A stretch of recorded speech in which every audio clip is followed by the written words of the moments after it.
Hi, everyone. Welcome to One-on-One Tech Talks. I'm here today with Sara Vošinek. Hello, Sara. Thank you for being here. Yeah, hi. Thank you. Thank you so much for having me and inviting me to talk with you today.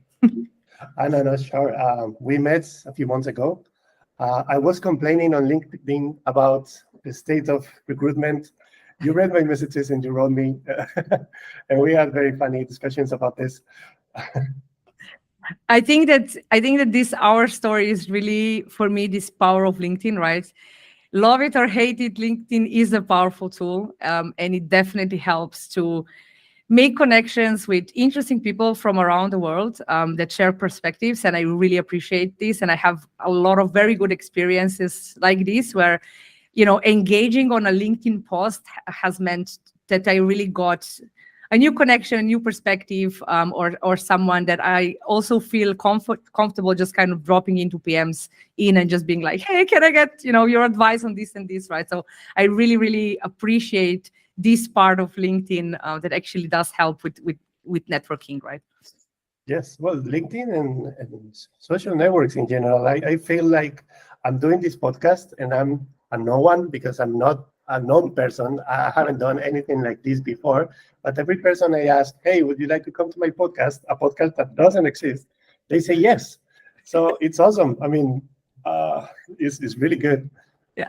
I mean, I think that there is also, I think, a lot more room for these kind of formats right now, right? More than ever, because just like traditionally, you just needed to kind of bring these people into a room, which was usually a conference that they needed to pay a lot of money for. And with podcasts, you are actually able to reach people that also cannot afford to do that, do not want to do that, or like go speaking in these conferences and so on. And I think this is a very nice way to also, maybe find some voices that you would not you would not find otherwise, right? So I also really appreciate like podcasts.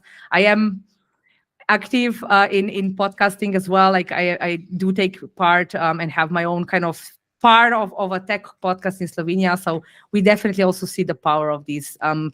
Also for maybe then making content in your own national kind of language, so that we are not so limited always to English as well, right? Because this is one of those things that I think is also important for internationals, that we do also give back for people who work remotely from their countries. I think it's important that we do give back our learnings as well in our native language to everyone else on our markets as well, right? To show them, yes, things can be different, right? And podcast, I think, is also a beautiful way to do this as well. So yeah. Yes, it's like listening to the radio, the old times. Yeah, it makes me nostalgic. Exactly. Okay, so let's talk about your career a little bit. How did you start in talent acquisition? Because right now it's called like that, but before it was recruiting, and before it was human resources. Can you tell us a little bit about your experience and how you've seen all of these changes? Yes. I am still triggered when I'm called an HR lady. I really don't like this HR lady kind of situation. So obviously, there was a time where, you could get away with one HR lady, basically, right? That did kind of everything, that did people development on one hand, that did talent acquisition on another hand. And this talent acquisition was not really acquisition, but it's more like selection from job applications that you got, or just kind of going to your coworkers and asking them for referrals, right? This was a lot of the modus operandi, how people actually found people to work for them. And then there came this time where this was suddenly not possible anymore. And I think one of the first biggest shocks here was this remote work plus startup spring in like 2015, 2016, that stages when we are talking about mean and MERN, right? When suddenly it's easy to do a very quickly something and push it to production, and you had a lot of people just making up these ideas, and it was actually quicker to kind of get there, cheaper to get there than it was before. And then suddenly you had this huge need of engineers, and it is at that stage when I entered the market, right? So for me, it's like business as usual from 2015. Like I started in a very small startup in Germany, working on an e-commerce project that, even though was an interesting project. It definitely wasn't like the most sexiest piece of software ever that, people were fighting to work on, right? So it was like, okay, so how to kind of get there, how to get there with a startup budget, how to get there, because we were 15 and I was an office manager, an HR lady, a talent acquisition person, just like a repair person, and changed all the light bulbs. Like I did everything, right? So how to kind of get there. And I think that the first thing that is super important is that this change in mentality where we stopped waiting for people, but actually started acquiring people, is where this huge split then kind of started, right? Where you had people who were supposed to specialize in the admin part of things when it comes to your coworkers, the retention part of things, the onboarding, offboarding part of things. But then you just didn't have time to also go out, source, look for people. And here, when a lot of these kind of embedded recruiters started, agencies started, and so on, right? But it became very clear that we do need to kind of separate these two profiles, and that we also need dedicated people that will actually search for people, right? And acquire people, because you need then, there was just a bigger need to kind of find better fits, right?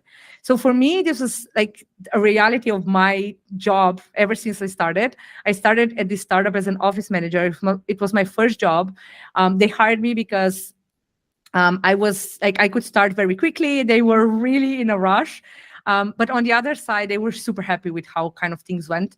And I'm super grateful for that experience. It was first experience of like growing for like from 15 to 40 people in a year and a half, was already, just this kind of very startup-ish. And then this was in Germany. Then I got pregnant, and I just decided not to live so far away from home. Anyone with kids can probably appreciate the fact that, I have parents living very close to me now. And so we just decided with my partner to actually move back to Slovenia. And here is where my biggest kind of, like, the first challenge really kind of happened, where I came from a very different startup perspective, from a very, very different working culture than we have in Slovenia, that is much more centered about, you as a professional versus, hey, just be grateful that you have a job kind of attitude, right? Yes, and because of this, I had a hard time finding a job in Slovenia. I really had issues with kind of resonating with companies that I was supposed to work in. So then I just said, you know what, I just opened opened a freelancing business, contacted some of our previous recruiting partners from that startup, and started working then as an agency recruiter, as a freelancer, looking for just engineers. In our startup, I helped hiring on everything, but engineering was obviously the most hard. And this is where I also kind of first got this focus, and I just decided to kind of continue this and just focus and be a tech recruiter. And then suddenly I realized that I am an above average tech recruiter, and I had a year of experience, right? And I realized that none of my colleagues are talking about tech. I realized that none of my colleagues understand the difference between React and Angular. Like, really, what's the difference between React and Angular? Or right? Java and JavaScript, which is very common. Java and JavaScript, that one is such a meme that I would have people come on my job interviews and say, hey, I know what's the difference between Java and JavaScript. Of course I know this, right? Because I'm not this stupid tech recruiter. And then I would ask them what open source is, and they would not be able to answer this question, right? So like, Java and JavaScript is too much of a meme. Like, everyone knows this now, but like, it's not enough to also know the difference between Java and JavaScript. Like, you still need to, go beyond this. And suddenly I realized that was such a shock for my market, because I started being very verbose in our Facebook groups of Slovenian developers, and just kind of like looking for people to move to Germany, and just kind of connecting them and giving like CV reviews. And I started being super active in this community. And everyone was like, what is going on? Why is this person actually interacting with engineers? Why is this person having opinions on tech and engineering? It's a tech recruiter. Like, how does a recruiter actually do that, right? And because of this, I built enough of a kind of personal brand to then be able to. So then Synthesia actually approached me in this instance, because the person that hired me was also someone from Slovenia. So she did think of kind of looking also in Slovenia. And this is then how I kind of got fell into this story where I'm suddenly now a part of a startup there is a unicorn startup, right? That of course wasn't the plan, right? But this is altogether coming from a person that truly has around like 4 years of working experience, right? So for me, this is surreal as for anyone else, right? I'm super shocked how I am such a shock for everyone else because I'm a technical tech recruiter. And I think this is really, really sad, right? And then you asked me kind of how I got here. Well, that's the thing. Like I studied international relations. So how I got here was just with my curiosity, right? And this is the part that I kind of feel that is missing the most. So many people are just missing the opportunity because they don't ask questions. Because I do not have a computer science background. Like I do not have an advantage because of this, right? I am someone that studied international relations and is completely unrelated to tech, right? But because I'm a young digitally literate person, I Google, I ask ChatGPT, I bother my coworkers, like it's really not that hard to come to this information. But if you don't even make an effort to, if you kind of close your ears and you're like, I don't really need this, or this is not my ballpark, you're harming yourself basically as well, right? So yeah. Yeah, and I don't know. I'm sure that you're aware of this, but tech recruiting. We've talked about LinkedIn before. LinkedIn. In there, you would see many posts about, especially engineers, complaining about broken recruiting. Not only because of the out of the blue messages telling you, "Hey, I have this Java offer," when you're a JavaScript developer. That's a meme. But the templates or the messages offering you something, then you reply, they don't ever come back to you. Yeah, for me, it's like these messages from recruiters don't mean anything anymore. Before, I remember when being a recruiter meant something. There was this global reputation. A recruiter is someone who's attached to an opportunity, psychologically speaking. So if some of them is writing to you, it means that you have a chance to land a job.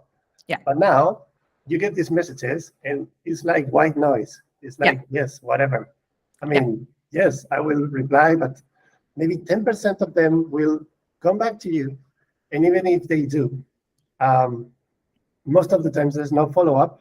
There's nothing behind it. It's like they're trying to just test you, see if you're available, and put you in some database maybe. Yeah. But yeah, how do you feel about that? Because that's surely hurting your community.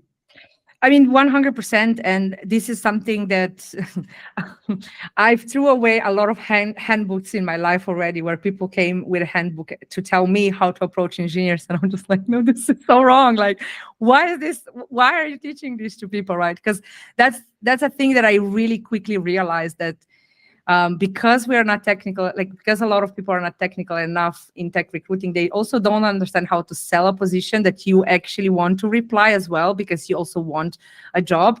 And first step is this, right? Two generalistic messages that really don't give any value and really don't give you an insight. And then the other part of this is that I kind of talked about. There was this period in between where recruiters were extremely needed, because suddenly all of the normal things, how people got acquired talent, didn't work anymore. The entry bar for this industry was very low, and they didn't get proper training, and they didn't get proper, sometimes even proper equipment. And a lot of people started really relying on agencies that operate on high volume. And these agencies are very bad working environments, where they will have stupid KPIs like, hey, you need to send 100 LinkedIn messages per week or something like that. And this is where these things are coming from, where you are just one of the numbers that they need to hit, because they work in very bad environments. And they, in reality, are just filling their quota a lot of times, right?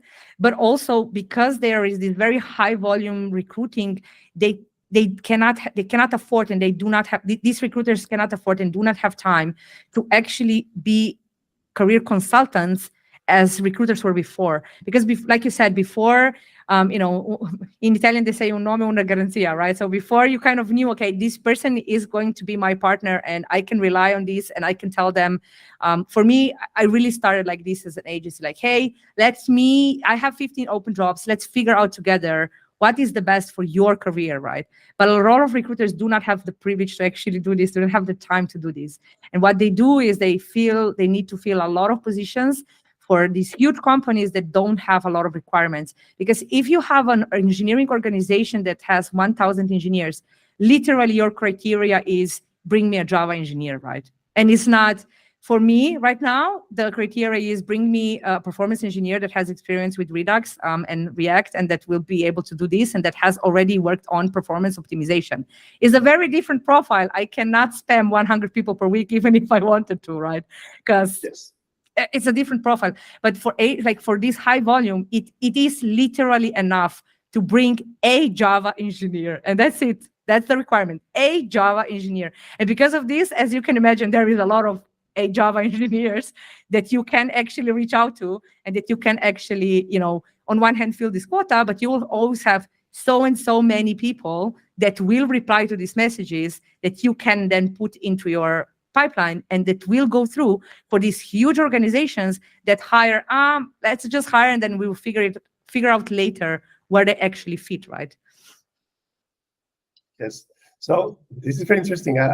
I didn't expect this talk to give me access to this kind of not secrets, because I'm sure it's not a secret, but I didn't know this. So this is super cool. I'm just forgetting about my script and asking you about this directly. So yeah, I mean, I did Java when I started in 2001, more or less, 2001. I did some Java, and because it's on my profile, I get targeted by these people. So I want to ask you, from a candidate, but also from a recruiter point of view. Yeah. As a candidate, should I remove that from my profile altogether if I don't want to be profiled as a Java engineer? I think that for LinkedIn in particular, that would be a good idea. I think that for LinkedIn, so there are two ways how you can approach this. LinkedIn is a great way for you to tell the world what you want to be working on or what are you great at. So if you want to portray yourself as someone that is a really brilliant JavaScript engineer and is great in everything JavaScript universe, you want to remove the PHP, .NET, and Java that you inevitably did because you have 15, 20 years of experience. Like, it's a fact. You will have this tech in your stack, right? If you don't want jobs like this, it would actually make sense that you do remove this and then once ask, hey, can you please, because a lot of people will ask you anyway if you have a CV prepared, and rather include this in the CV. Because when you have this tech included in the CV, what this tells me, for example, I really appreciate this, because what tells me, like, I more appreciate someone coming and saying, I started with C#, then I moved to Java, then I moved to JavaScript, now I work with Rust. I don't need you to tell me you're a fast learner. I don't need you to tell me you keep up to date with tech. This is very clear for me from your CV then, right? So I do like to have this information in the CV because this helps me find the senior engineers that think in computer science and not in syntax. This is super important, obviously, when you're looking for people that, are very good senior engineers. But on the other side, obviously, right, you want to get relevant job ads, and you will get relevant. You will get irrelevant job ads if you also have skills there that you don't want to keep up. And also with this Java in particular is something that a lot of times I hear people saying, hey, I don't want this Java job. But in reality, what you're saying is, hey, I don't want this legacy Java system job.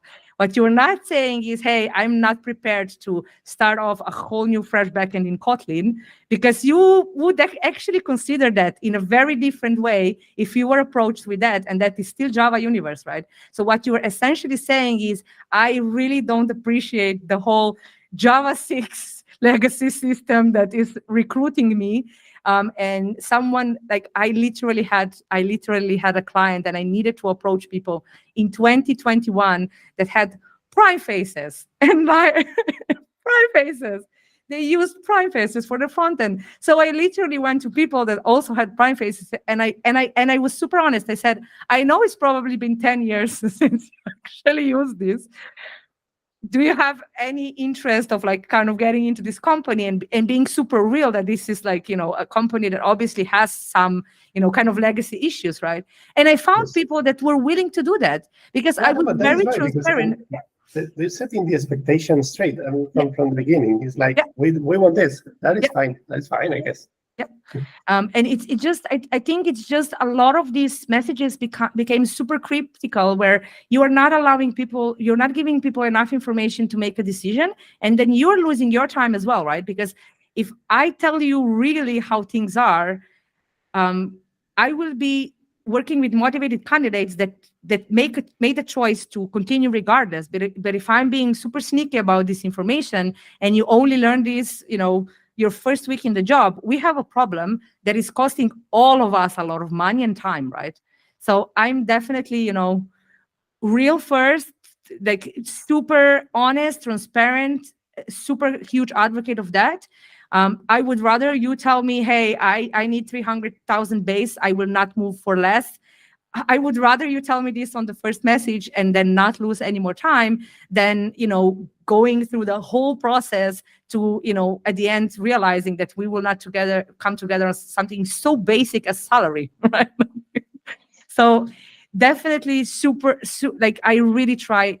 I can make a pitch in 300 characters for when you send a request on LinkedIn. You don't need more. And in these 300 characters, I usually tell you, what are you going to work on? What's the team size, if this is a remote job or not?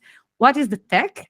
And also salary expectation, like salary range. And then I still have enough time to just write best Sara. Oh, 300 characters. I don't need more.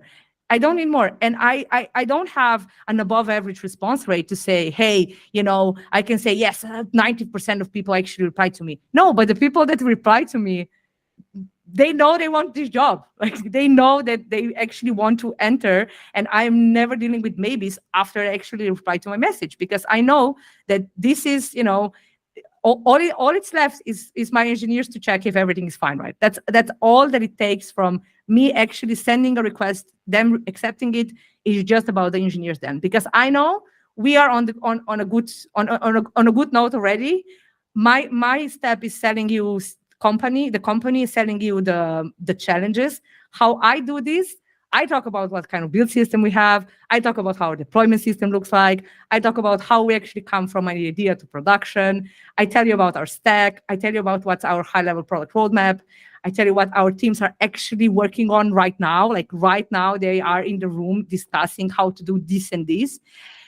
And it works marvelously, because I would go and say, hey, so, we need to change our build system. So we were talking about, like, we had create React app. We can eject, we can use Vite, we can do Webpack. I see people start thinking on the call. They're like, oh yeah, how would I approach this, right? Like they start being sold on the problems, not on the company, not on the problems that we ask them to solve. And it works perfectly.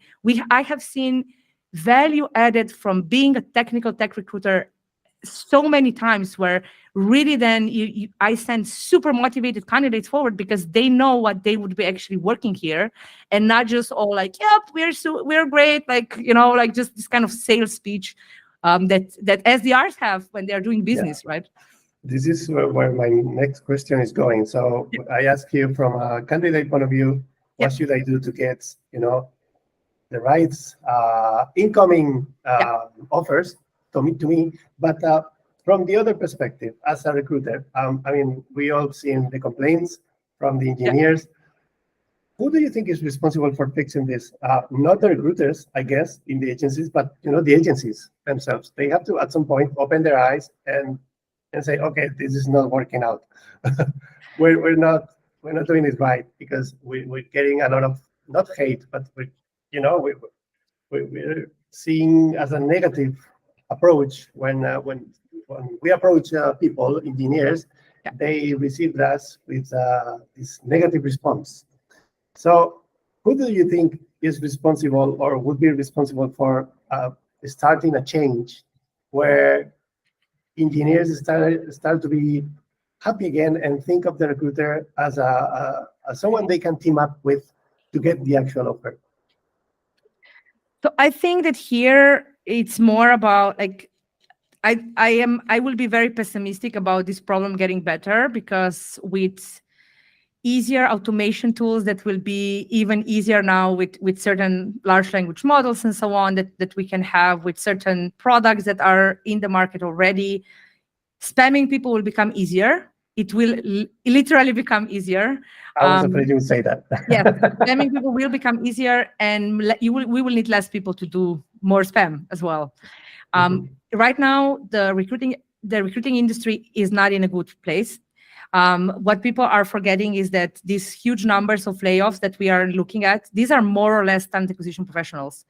Nobody is kind of talking about this except recruiters, because everyone is like, oh my God, because who do you fire first when you're not hiring anymore? Your talent acquisition team, because you clearly don't need your talent acquisition team anymore if you are firing people and you're not hiring anymore. And with hiring freezes, Meta, for example, in particular, they fired every person, regardless of their performance, that was in talent acquisition in Europe. They fired completely the whole, and we're talking here about more than 100 people, right, that are just now on the market. So one thing that this tech shakeup is also a tech recruiting shape-up as well. There is a lot of recruiters that are leaving the industry because they were also this kind of recruit. There was now, like, in COVID, it was very easy. It was a very nice time to be a recruiter in COVID, and because of this, the market was like super up for them, and then suddenly, and there was a lot of people laid off, right? And because of this, the industry is already kind of shaking up a bit, and people that really love this job and are good at this job are staying, because those people don't have a problem finding a new job, don't have a problem of, like, people who really wanted to be recruiters. I don't want to generalize too much, obviously. Of course, there will be some that will be forced out of this profession that they love, also because they will just be, they will not be able to kind of navigate this market. I do acknowledge that. But I also think that a lot of people that weren't really here for recruiting as is are going to leave the industry, right? But if this really results in less spam for you, I'm not really sure, right? So I think that how you can actually get there is spending a second of actually opening some recruiter's profile as well, right? Because it's very clear if you open a profile, for you, it's also very clear if this person can add value or not. It's very fast. So I would rather encourage people just like do actually check out this person, especially if the opportunity is something that you're actually considering. Do check out this person on LinkedIn, like open their profile as well, because you can get a lot of information to understand how they will treat you also with, if they are active on LinkedIn, right? Or if they are not active on LinkedIn, then obviously, you're welcome to make your own conclusions, right? But a lot of recruiters, we are active on LinkedIn. So if you open my profile, you will see very different things than opening an agency, a recruiter profile whose job posts are only going to be all the jobs that he's hiring for example, right? It does tell you a bit, okay, so can this person add value? Well, if this person only posts about their job, like jobs that they need to hire for, it's much more of a risk that they will probably not add value to you then as well, right? Because their primary goal is not really to add value. Versus you have a lot of recruiters and career coaches on LinkedIn that it's very clear that they want to add value and that they will actually help you and give you this information, because this is not secret information that I'm spilling, right? Like I'm not breaching any recruiting NDAs, right? But it is just that we definitely also don't get a lot of exposure in this sense, and then this we need to hide behind compliance, legal, and so on. And that's why a lot of times what you get from us is a very generic template that we manage to actually just get past our lawyers, and then obviously from this generic template you feel like we are not adding any value, which is fair, but agency recruiters and career coaches should be able to do that, right? Because it's not really my job to tell you how to apply for a job, right? That's not really my job as an internal recruiter. My job is to build my team, right, and not to career coach all the thousands and thousands of people that I actually do see. But you do have people whose job is as well to do that. And agency recruiters are definitely much more there because they want to sell you, right? They want you They want you to succeed, and they want to kind of build a relationship if they're good recruiters, so that they will also call you in 3 years and say, hey, now please go here. This will be better for your career. It's an upgrade. And you can then, you can have these talent partners. And this is usually the people that I like to kind of work with. It's very obvious for me, obviously, as a recruiter, to see who are good recruiters and bad recruiters, and exclusively work with people that I see are building connections. And when we are talking, they already are like, oh yeah, I can actually ask my friend. He would actually be perfect for this, right? And this is what you want, like people that actually think about career progressions of the people that they're working with, versus just, yes, I can get my 16 minions on this. And some fish will bite, right? Yes. So let's talk about candidates that Yeah. have been laid off. Yeah. Right now it's happening a lot. Yeah. And most of them don't even know where to start. So they want a new job, obviously. Yeah. But I mean, where do you look? You haven't been working for a while. Yes. You've been focused on your Yeah. project and your team. You haven't been looking outside, and now you have nothing. Yes. First thing, if that was me, it's been me at some point in my career. Yeah. The first thing I think is, okay, let's find a recruiter and Okay. tell them about my awesome profile. Yeah. And maybe this person will help me land another job. But most of the times, I don't even know where to start looking for this person. Yes. Because what you said, it could be an agency and they are focused on KPIs, but not teaming up with a particular person. Yeah. So what do you recommend people in this situation who've been laid off and they're kind of not desperate, but in a very different state of mind Yes. than approaching someone who's already working and might be considering a change? But someone who suddenly is out and doesn't have a job anymore, and feeling very insecure, how would you recommend this person to proceed? So I think that here, first you need to do two very important things. This is homework first. Really thinking about what you want to do, and this is the hardest part. I acknowledge it. This is the hardest part. What actually motivates you? What kind of job are you after? What kind of challenges you like to solve? Is there an industry that motivates you? Is there a tech that motivates you? Is there a type of challenges that motivate you? You need to figure out what's your value proposition, what you can do, what you're good at. It can also be, I'm good at making WordPress plugins. That's fine, right? But you need to understand what you're good at and what you want to do. And based on this, your life gets much easier, because the next step is making your CV. One biggest problem that I see on CVs is, and agency recruiters, I've heard this, they a lot of times will say, oh yeah, I don't need anything, just give me your tag there, and that's fine. Of course, because if you are required to find a Java developer, that's enough, right? I am not hiring for a Java developer. So what I need to know is what you did, right? With the understanding that, of course, we all work in teams, that, of course, this is a team effort. But I am not hiring your team. I'm hiring you, and you come to me with your name, Luis Serrano, on your CV. So I need to understand what you did. And by this, I don't mean I wrote tests. I talked with progress people. I took tickets, and I took part in Scrum ceremonies. That's obvious. That's like a waiter saying, yes, I carried around food and drinks, and I was working with money, and I was working with people. Yeah, like, of course. It is a difference if you were working in a small bar. It is a difference if you're working in a three-star Michelin restaurant, right? But this job description of a waiter can apply to any waiter wherever, right?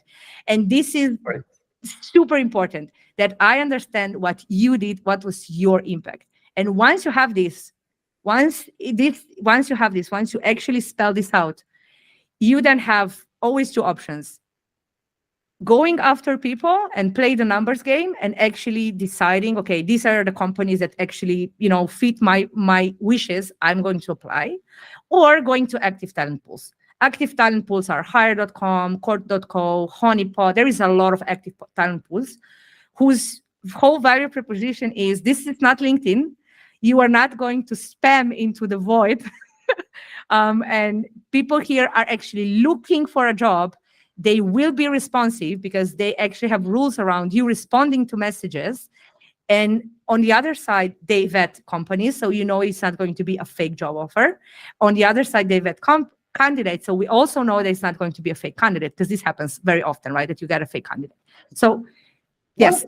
We'll talk about later. And so because of this, active talent pools are actually really cool, because they do connect people that actually have an open job with people that are actually on the market looking for it, right? And it's usually a great marriage, because you don't need to wait on notice periods and so on, right? It's actually really works great. So I would definitely suggest, and then the other thing is also obviously updating your LinkedIn as well. So you let the world know as well, what do you want to do, right? Because then I will open your summary. If I'm a good recruiter, I will read through that and I will understand what I will. Yeah, you said that sure, right. sure. But honestly, if you get 50 messages, you need one. You need one job, right? You just need one that is actually going to resonate with you and will offer you what you need, right? Like you do need one job, right? So this is the thing. Like you actually up your chances of this job as well finding you, and not just you finding the job. And then I think if you decide, like, let's say that you really are super motivated by fintech, right? You know how to then also write your profile in a way that it will be interesting, because you can then say, hey, these are also the experiences that I have that are connected with fintech or that are transferable skill for these challenges. And this is why these challenges motivate me, right?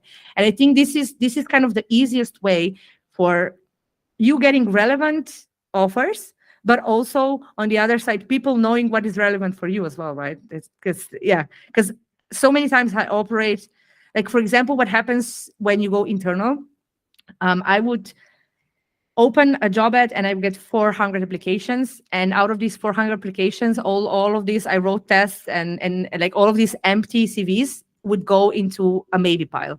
And this maybe pile is almost never looked at, because I do find my feet already in the no-brainer pile.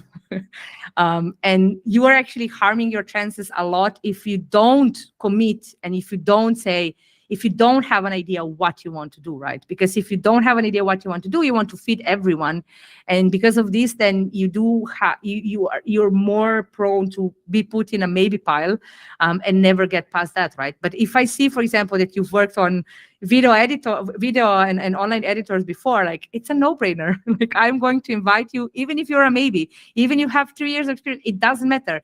This is the domain knowledge that I need. Or if you're a game developer and worked on a multiplayer game, I know that this is, or a huge distributed system, I know that this is a transferable skill, and I will talk with you regardless, right? But if you don't write this to me, if you just like contributed to architecture, I mean, I cannot go on a call with every single person and ask them, noise, right? What was your contribution to this architecture, and what was this architecture like, right? Yes, and I guess at some point those CVs become boring from the first line. So you start reading them and it's like, okay. Yes. Right, yes. Yeah. I'm not impressed. I mean, this whole 7 seconds for a CV, I want to break this myth. It's either 3 or 3 minutes. Literally, it's either 3 seconds or 3 minutes. It's not 7 seconds. You do not get even 7 seconds. Okay, now you got me worried. I have to revisit my CV now. Yes, I can screen a CV in 3 seconds. I very quickly know yes, no. It's super clear very quickly for me if I want to engage or not. There are tricks how we kind of get there. A lot of it is connected with like bloated titles. Or not unified titles, which is fair. I know that this is hard. But like a senior engineer in one organization is a very different senior engineer in another organization, right? So we do have these stupid tricks how to do this, right? And also when you need to filter 700 people, right? I know who I will filter out. I will filter out everyone who is on visa. Almost like if you don't have domain knowledge, I filter out everyone who is on visa, because this is a trivial criteria that makes my 700 pile into 400 pile, right? And yeah. Okay, let's come back to something you said, which is very interesting. Yeah. Fake candidates. Fake candidates. I mean, what's that? It's a guy. Usually, so far it's always a guy. I don't want to stereotype, but like so far it was always a guy that shows up and has very bad level of English, even though for some reason they all studied in either Germany or US. It depends a bit on which location they kind of apply. You come on a call and they always have a blurred background and a lot of people behind them talking. So it's very clear it's a call center. And then they would come and you would ask them, so please tell me, what do you do? Like, what did you do in your last position? And then they would just kind of start reading, very clearly very obviously reading from things that you know that they have no clue about, or that they are like they're not technical enough to be able to pull this off. Like I would be able to pull this off way more than they. For example, just concrete example. I actually advance you because you used GraphQL and Fastify in your last company, and then you come on a call and I ask you what did you do in last company, and you start talking to me about REST right? I'm just like, because I'm a tech recruiter, right? I know that your GraphQL there meant that you probably didn't work with RESTful API. So why are you selling me this, right? Well, if I am right, so there are these kind of things that you clearly very then hear that they're not there, they don't really understand, but they're also lying. What is the end game? I have no clue. I'm guessing that it does work for certain, like that. I guess there are my colleagues that don't hear this and they don't see very obviously that this is fake. If not, I'm not sure why they would continue to do this so much, but it does happen fairly often. And a lot of times the red flag is also things like, oh yeah, I'm based in New York, but I can only work, like I'm willing to work for like 60K or something. In New York, really? Like, dude, come on. You can do better, yes. You know? And you need more money if you live in New York. I mean, come on. Like, yeah, no, but it's fine. Like, I can, yeah. So my personal is kind of like maybe they get these jobs and then they have other people and then they kind of sort these. I don't know, but like it does happen very often. It happens through certain providers a bit more, because they don't screen their candidates. And it happens a lot on third-party job boards, right? So it's not like these people actually do seek Synthesia out and apply, but a lot of them are coming through third-party job boards, and it's very clear that they just kind of spam and or like bulk apply, right? Yeah. Okay. That's weird. I never heard of this. I know. So one thing that I always do, and this is one of those things that I did get some raised eyebrows before. I require everyone to have video on when they go on the first call with me, because we also partially record our calls. We do obviously inform everyone about this, but it's also important for me to understand that I spoke with you on the first stage. You will also be the same person on the fifth stage and show up as the same person on the technical debrief interview, right? Because they have been, this has happened. This has happened that people were hired and it was two different people in the pipeline, but because recruiting pipeline is broken, right? Like we don't talk with each other a lot of times in the meantime, right? It happens that we don't talk with each other. It definitely can happen that, a different person shows up under the same name, right? So because of this, I require everyone to have their camera on. And every time I get a question why, I say, I just need to see that you're not a fake candidate. And then I always get, this happens. And then immediately it's everyone turns on their camera. It's like, I didn't know that. It's like, yep, this happens. So please show me that you're not one of those fake people, because I need to know this, right? Yeah. Oh my.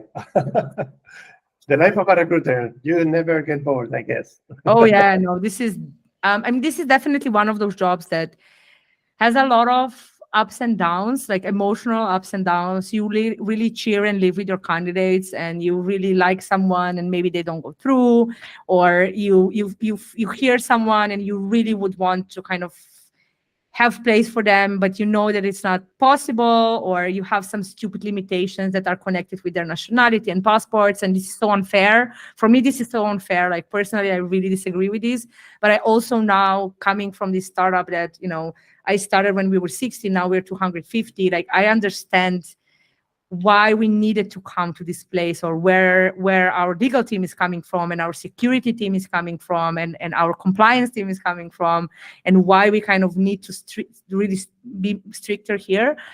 But it's definitely one of those jobs. On the other side, it's such a privilege. Like for me personally, I personally hired like majority of our engineering team. When I joined, it was 8 people writing code, and now there is 38 people writing code, and I placed like 27 of these people, right? And I just love the fact that I come there and I see all of my candidates that are there, my coworkers now, and they're all in the same room. And I'm just like, oh, I was the first person that spoke with you. And it's really this nice, surreal feeling where you also see that the people that you actually hire and engage with do then, have this impact on your team, on your product, on your company going forward as well. So, yeah. Yes. Yeah. I wanted to ask you a couple of questions more. One of them is, other than our hard skills, the programming language that we use and so on, there are other things that I'm not a recruiter, but I'm in a position to choose people, from a pool of candidates, internal candidates. I'm in a consulting company, but it's happened as well in startups. So for me, I don't know if it's because I'm a father myself, and I work every day using a language that is not my first language. Yeah. So I recognize this extra effort in both these situations. I mean, there are more, but these two for me, they are like extra points. I don't like to say it out loud because it sounds like it's discrimination, positive discrimination. Yeah. But in the end, I mean, for me, someone who's a parent and also does this extra effort of speaking in another language. Yeah. For me, it's like really extra points at the end of the day. So I tend to just look at them with a different perspective, with a different eye. It's like, oh man, or woman. But it's so hard for you. I get it because I do it myself. So what's your take on this? This is a very nice bias that is an unconscious bias that is called proximity bias, and this is it's also mini-me bias. Some people also say so proximity bias or mini-me bias, right? Oh, this is me. This is so cute. This person for sure is going to be like me because they're like me, right? And this is one of those unconscious biases that we have. Unconscious bias is a very interesting thing. It's one of those things that as recruiters, we talk about it more. Actually, not recruiters, but like talent acquisition, because for talent acquisition partners in like internal recruiters, okay, maybe internal recruiters better. Internal recruiters, for us, this is a bit more important because we are building teams, right? So because we are building teams, we also need to be careful that we don't come in a situation where we hire 6 identical people, because this is very bad. This is a very non-functional team if we have 6 same people. So we internalize, like we talk about unconscious bias a lot more than everyone else that is actually involved in the hiring, but that doesn't mean that we are unbiased. We are definitely also biased ourselves. I see my bias so many times creep in. But because I am aware that, I am aware what unconscious bias is and how it looks like, what are the things that we actually say to ourselves, I recognize when I hear my brain saying these things and saying, take a step back, actually look at this through objective eyes and not through this bias, that bias. For example, very concretely for me in Slovenia, I had a candidate. I really appreciated, I really liked him, but then I went on his Facebook and he had a banner of a political party that I really disagree with. I really hate that political party. And it made me look at him in a very different light. And I was like, you know what? I after that, I've never opened social media from my candidates again, because I was like, look, it's not fair. It's really not fair. I am assessing you for your skill, how you can do the job, and not about your political kind of what's your political thinking? Obviously, as a international relations political student, like this is a very important part of my identity, right? And because of this, I was immediately like taken aback. I was like, I don't want to interact with this person anymore, right? And then I realized such a stupid thing. This is literally unconscious bias. Like I have nothing objective to say about this person that would actually, that would be objective to say, yeah, this person shouldn't pass, or I shouldn't, work as hard for this person than for any other person, right? So I think that addressing this unconscious bias, understanding where it comes from, but then also I think it's very important still that you did mention soft skills, because soft skills are very important. And one thing that I've noticed with recruiters, a lot of times they will say, actually, it's just about attitude. Like why? I got these ones because I'm asking technical questions to technical recruiters, and a lot of people will say to me, "Oh yeah, but this is so unfair. They can learn this skill. This is a skill that they can learn. It's so much important that they have an attitude and they can communicate with people." On the other side, if you're an engineering manager, you need to be technically excellent. You need to be able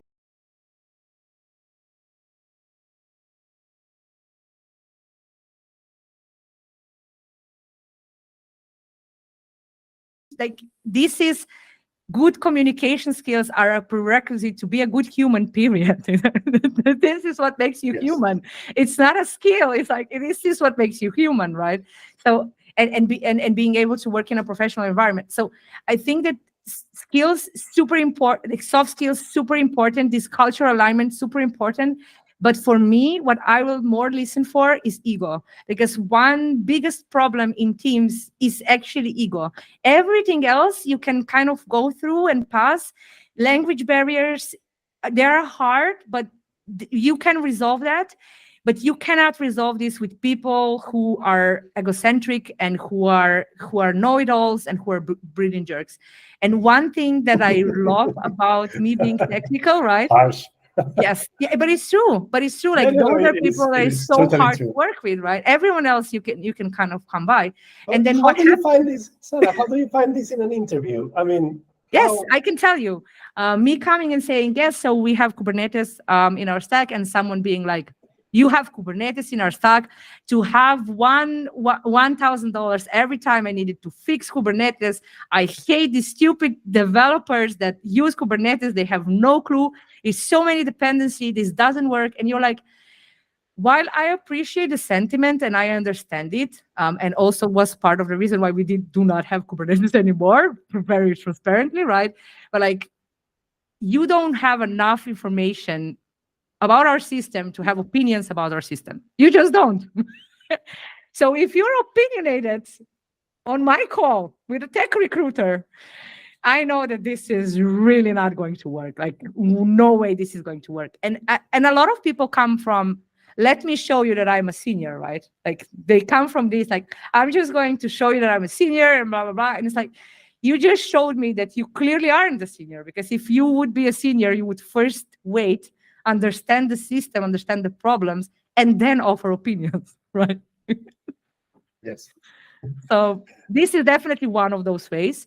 And then also, I mean, it's also just like, you see how people are also talking about themselves, right? Like, this is a huge difference between men and women. And I have a huge problem with men in my hiring process, because there is an expectation that I will change women, because women will go and say, we did this, the team did this, we were working and blah, blah, blah. And they are listening for, I did this, I own this, I thought about this. And this doesn't mean that women didn't have this impact. It doesn't mean that they didn't do this. It doesn't mean that, they're just not used to kind of talk about themselves in such a way. They do recognize group effort a lot more. And this is something that you can also hear when engineers are speaking.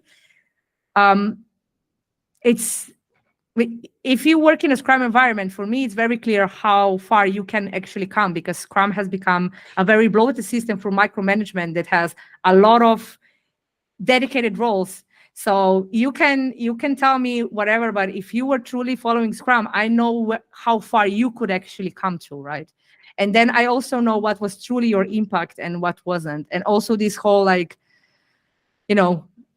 architecting versus administrating and things like that, right? It's super clear. Like, for us, it's you very quickly hear where people are taking, where people are not talking about their own work. And then this is one of those big red flags where you see that they just place themselves in the center, and that this is not going to work, right?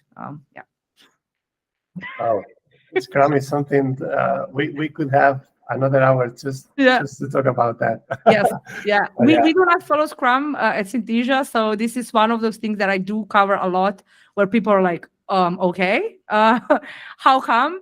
And I always say we found ourselves in this post-Scrum environment, and we are not talking about this enough. So yeah, definitely an important debate, and a huge thing that is changing in the in tech world as well. This move away from Scrum, right? For sure. Okay. Yeah.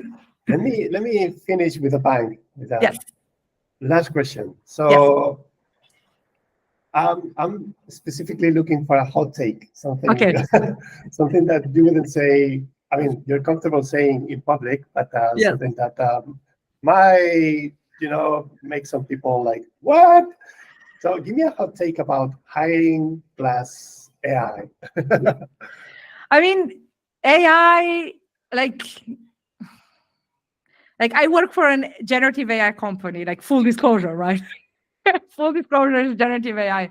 I do love this. I did love being part of this, and I do love, and I think it's going to just like, it's like, is the internet good or bad? Like, is internet going to change how we do things? Of course it will. Of course it did, right? But my hot take is more connected with just like all the people in our industry. I hate constantly hearing how there is a talent shortage. Literally, Luis, literally, there has never been so many people that can read and write, are qualified and university educated on this planet ever in the history of humanity. So whose talent are you missing? Like, where is this talent shortage? Like, I really don't see a talent shortage. I see a very different problem that is not connected with the talent shortage, because literally there has never been more qualified people than right now. Right. And I think that this is such an easy excuse that so many of my peers are using. It's just a talent shortage. Like, I cannot find people. But if you post a job ad, that is not finding people. You haven't started searching for, like, this is not called searching for people. You literally just put on a job ad. It's not searching. So you cannot really say you cannot find someone if you didn't even try to find them. And this is one part. And then obviously employer value proposition, right? We at Synthesia have zero problems hiring. Like, yes, it is like the problem stems from my bandwidth. That's the problem, my bandwidth. I'm one person and the day has 24 hours. That's the problem. The problem is, okay, we are looking for a general counsel. Is not a role that anyone in the team has worked for. Yes, we will go to an actual expert and ask them to do this. So yes, we are not able to hire everyone by ourselves, but we do not have any problems hiring. Yes, it's a generative AI. Everyone wants to come into this. We are a startup. We pay nice. We have our own R&D department. We have a lot of good points. But I found people for very, very bad cultures as well. And they would be able to do this the same if they wanted to. But there is no effort to be transparent. There is no effort to be real. There is no effort to trust the people that you work with and treat them as adults. There is no effort of treating experts as experts, right? And because of this, you have a talent shortage, but not because there is no talent, right? Yes, there's a lot of moaning out there. No, we don't find people. Let's search. But yeah, I totally agree with you. And also, if you put the complaints about not finding people with the complaints from the engineers about how bad recruiting is, and Yes. the wrong approach to approach them. Yes. Yeah. I mean, just maybe like one last thing as well. Like, a lot of this conversation was around recruiters, right? And I also want to emphasize that this whole pipeline does include engineers as well. When we hire engineers, we do include engineers, right? So I think this is also something that engineers should be better at and get better at.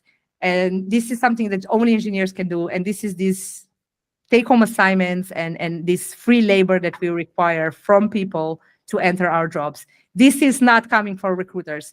This is never coming from recruiters. This is always coming from engineers, engineering managers, hiring managers. And it is then these people who do the take-home assignment. It is these people who test the take-home assignment. It is these people who grade the take-home assignment and go on a debrief. And we also need to talk about this part, right? To make everyone's lives easier. But this is something that engineers will kind of need to figure out, right? How to test for and listen for engineering excellence. But also, if you do require someone to make effort and to give you 6 hours of their life, I'm like I don't have a strong opinion. I think it's fine. Like we don't have people falling off because the task takes 6 hours, but it's really depending what the task is, right? Because I had people Yes. falling off for a six hours assignment because the assignment was make a chess, like make a chess play. This is something that you will never do. You will never in your life do a chess play for your job. Right now, you will take like it's very like this was definitely not a company where you would need to do chess. Let's just put it like this, right? We like one of the tasks that we have, for example, is overwhelming a very flaky API with a lot of calls, and they all need to get a response. This is something that you deal with on a daily basis. Like this is a problem that any backend engineer has faced, and if not, you're not a backend engineer, right? So it's really not about, hey, this is a super verbose, like you will need, you need to send me now 1,000 lines of code implementation to kind of solve this very simple problem. It's about you sitting down, thinking about this, and then just making a solution, right? But it's also a lot about you just thinking about this engineering problem that you do in reality face on a daily basis, right? And Yes. I think we need to come more to a place where we are testing for what we truly need in our teams versus that we are playing that we're like a school, right? And we test on algorithmic questions and we like whiteboards. Why whiteboard. whiteboards is still a thing? I mean, I know companies, and I've interviewed a software engineering manager from a company who does whiteboard interviews. Yes. I honestly don't get that. I never in my life got into a whiteboard to do any algorithm. Yes. Everything that I did has been on the computer itself by myself. Just if I needed to investigate something, I just do some trial and test, and but whiteboarding, no googling, no Stack Overflow, no ChatGPT. That's not real life, and that's not for real me, life. it's a bit of gatekeeping. I have, yes, gatekeeping. And I have a friend that is brilliant and pushes this back by saying, okay, everyone in your team needs to do this now, and we will fire everyone who doesn't pass. That is tough. But yeah, I mean, I've written a lot about this, and my number one complaint is that most of the cases, the questions that I'm being asked in these interviews, I'm sure that they looked into 10 minutes before the interview, they looked at GitHub, hardest JavaScript questions, and they threw these questions at me, but they probably didn't know the answer until they searched for these questions as well. Because, I mean, it's not relevant to the job. So obviously it's good that I know these things because it shows that I care and that I want to have this engineering culture, but it's not relevant to the job. And yeah, for me, it's very off-putting to have this. I mean, for example, like I've learned that there are some great ways how you can actually talk and through conversation understand where people are and how senior they are, and it doesn't necessarily need to involve them writing code. In making people write code is also sometimes important if this is important for your team and you want to see that people are approaching your challenges in a similar way or have a similar way of kind of like doing stuff and so on, right? And these rules and blah blah blah. But like there is, you can say, hey, tell me about your Git knowledge, or you can say, tell me about when you actually last used Git rebase, right? And where you use that, right? This will tell me a lot more about you as an engineer than asking you what's your Git, right? Like how good are you are at Git, even though this is a super simple basic thing that you need to do. But like how many push it, because this was my attitude. It was like, why do people ask about Git? Because I did a coding bootcamp, and Git is super easy. You just be like push pull, and that's fine, right? It's super easy. And my husband was like, Sarah, no, like sure, like basic Git is very basic, right? But like you can also come to a place where Git becomes super complicated and where you need to think about much more stuff, right? So you can actually ask about this question, like ask about these things without really directly asking people, and you then get a much better idea about them, where they are as an engineer as well. I had one friend also asking, for example, how you would actually do like the bit.ly, like the short, or tiny URL, like URL shortener. Like, how would you actually approach this problem? And I said in 5 interviews from 5 different people that this was an internet interview coaching kind of workshop. 5 different people answered this question. After 5 people, I exactly knew who was senior or not. Just from the way they approached this, for me, it was very clear for me, and this guy asked this question to 100 people already, right? It was very clear who thinks about how they approach this problem, what are their experience so far, have they worked on a distributed system or not? Did they even think about, hey, maybe, if someone writes in tinyurl/Sara, maybe another person also has already used this on the other side, of these kind of things. Like, you can very quickly come to this to really understand, because you asked 100 people this question and you see the people that excel and get out of this, right? And we are not using this enough, these real world problems that show us how engineers think, what kind of cultures they're coming from, because it was very obvious Java engineers. I don't want to obviously here pull too much stereotypes, right? But a lot of times they don't need to think about a lot of things because their environment allows them to just kind of focus on their own little thing, and they don't really need to understand the whole context, right, of a whole system, right? Especially, I'm talking especially about this mid 3 to 5 years old Java, 3 to 5 years of experience Java engineers, right?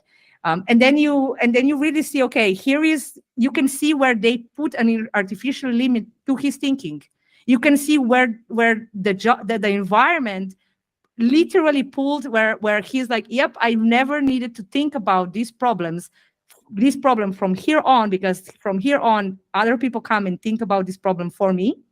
And it's such a telling thing, right? No code needed, just a conversation. Yes.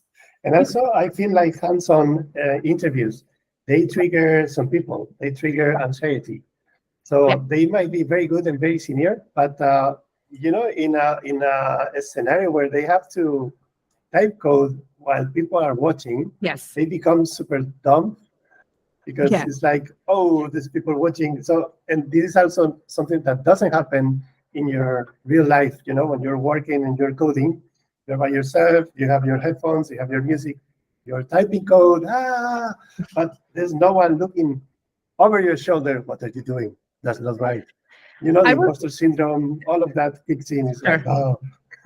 I would say that I heard both sides. I heard people that really dislike take-home assignments and prefer live coding interviews. So what I'm a proponent of always, and this is not something like I'm not doing as I preach, because at the end of the day, it's not the recruiters deciding, right? But like what I've been preaching for forever is choices and options. Something works for you, but something works for someone else. And especially when you mention parents, for example, right? I've had a lot of people say, look, I would rather go on a 3-hour interview and be done than you sending me a take-home assignment that will take me 10 hours, because I cannot give you 10 hours. I cannot give you 10 hours in my weekend. Yes. I cannot give you that. I can give you 3 hours in a row. Sure, I can make this happen. I can take a day off. I cannot give you 10 hours. And I appreciate, I really am an advocate of just giving as much options as possible, because we do want to have diverse teams. We do also want to include parents. We do want to include single people. We do want to include, people that they have career responsibility. Like we want diverse teams. There is a gazillion researchers saying that, yes, this is better for your end goal. It's better for your product. It's better for your revenue. We want diverse teams. So already opting out for one way of checking everyone, you are eliminating this diversity, period, right? Yes. Well, I mean, you're an exception, I have to tell you, because most of the cases you're given one option, and if that option doesn't work for me, it's like, okay, well, maybe next time, bye. Yes. Okay, thank you for being so flexible, man. Yes. Yeah. I mean, I definitely try, like, obviously, but like for one thing that I did manage to really kind of also lobby for was no deadlines. because at Synthesia, how we work, we don't have any deadlines. So this is the first show, right? When how our engineers work is they usually estimate how long it will take them, and then they keep everyone informed. And this is what we want. Sara, can we have an interview right after this call? I'm interested. You said no deadlines. Two biggest factors. I No didn't say deadline. anything. I didn't say anything. You Okay, didn't hear anything. but also one meeting per week. I'll just drop this. One meeting per week. That's it. It's half an hour meeting though. Half an hour meeting. No, fine. so no, but obviously this is so for example, for me it was very funny when I came. It was like, yeah, you need to bring this back in 7 days, and I was like, why? They're not going to work here anyway. Nobody is going to say to them, do this in 7 days. We don't have this, like, we don't work like this. We say, tell us when you will work on it, and then let us know and keep us informed. And I have people go through my process from a Thursday to a Tuesday. And I like really me and then offer on a Tuesday. And I have people that take 3 months. And I don't care. You can take 3 months.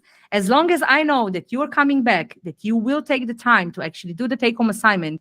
Because in the meantime, you have a job a lot of times, hopefully also a life afterwards. I know that you cannot, like, I know that, you have limited capacity, but that shouldn't disqualify you from actually changing your job. It shouldn't disqualify you, right?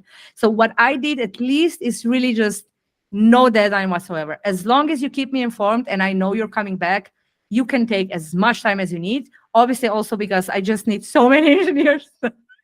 Sara, you're making a lot of recruiters look really, really bad right now because it's such a sharp contrast. No, I really loved your take and your style. It should be like this. It should be like this. And if it were like this, there would be a lot less complaining out there on LinkedIn from both sides. But this is so sad. Like this is the thing that I said at the very beginning. This is so sad. I refuse to believe that I'm such an exception, right? Like I refuse to believe that in 4 years in this industry, I've learned so much things that make me so much better than my colleagues. I refuse to like this is really, it's such a shock for me that everyone is reacting like this. Oh, this is so fresh. Why? This is just human first. Like what? I don't understand which code I crack that everyone keeps, just like not cracking or something, right? One thing is really this technical in tech recruiters. I was so mean once and I said, look, if you are not a technical tech recruiter, then you are just a recruiter hiring engineers, right? And you're not a tech recruiter, right? So, they're trying to hire engineers. yes, but, trying most of to the time hire it's not making it. Yes. Yeah, maybe the trick is that you went solo for a while and you didn't have KPIs, so you did what worked for you. Yeah. But what worked for you probably worked for the candidates as well. Yeah. If it worked for the candidates, then is what you said about transferable skills. You can take those lessons and apply them wherever you go. So that's very good.